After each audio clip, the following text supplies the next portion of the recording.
இந்த 3 பேர் தண்ணியை ஜெல்லியா மாத்திர பவுடரை அவங்க ஊருக்கு ஒரு வாட்டர் சப்ளைல கொட்டிட்டு இருக்காங்க. ஏன்னா அவங்கள நோக்கி ஒரு நியூக்ளியர் வெப்பன் வந்துகிட்டு இருக்கு. அது வந்து அவங்க ஊரே அழிச்சிரும் சொல்லி அது வர வாட்டர் சப்ளைல ஜெல்லியை கொட்டி அதை ஸ்டாப் பண்ணி அதை டெட்டனேட் பண்ணாம தடுத்தலாம் ட்ரை பண்றாங்க.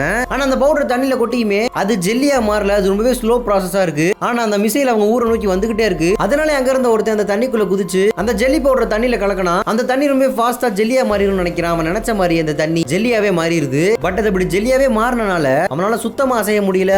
அந்த மிசைலுமே அவங்க கிட்ட நெருங்கி வந்துருது. சோ அதனாலேயே அவங்க டீம்ல இருக்க இன்னும் 2 பேர் ஹெலிகாப்டர் எடுத்துட்டு அவனை காப்பாத்த அந்த இடத்துக்கு வந்துடுறாங்க. சோ அது மூலமா ரோப்பை கீழே போட அவனுமே அதை பிடிச்சுக்கிறான். அப்படியே அவனுமே ஹெலிகாப்டர் மேல தூக்க அவனுமே கரெக்டா மேல போறான். பட் அவனால அந்த ரோப்பை பிடிக்க முடியாம மறுபடியும் கீழே விழுந்துடுறான். ஆனா அந்த மிசைல் இன்னும் வந்து வெடிக்க வெறும் 10 செகண்ட் தான் இருக்கு. அவனுமே செகண்ட் டைம் அந்த ரோப்பை கையில கட்டிட்டு ஜெலிக்குள்ள மூழ்கி அந்த ரோப்பை இழுத்து மேல இருக்க ஹெலிகாப்டருக்கு சிக்னல் கொடுக்குறான். அவங்களுமே ஹெலிகாப்டர் தூக்க இப்ப அவனுமே கரெக்டா மேல போக ஆரம்பிக்கிறான். கடைசியில் அதே நேரத்தில் அந்த மிசைலுமே அவன் இருந்த இடத்துல வந்து ஸ்டாப் ஆயிருது. அவனையுமே அவங்க டீம் ஹெலிகாப்டர் மூலமா காப்பாத்திடுறாங்க.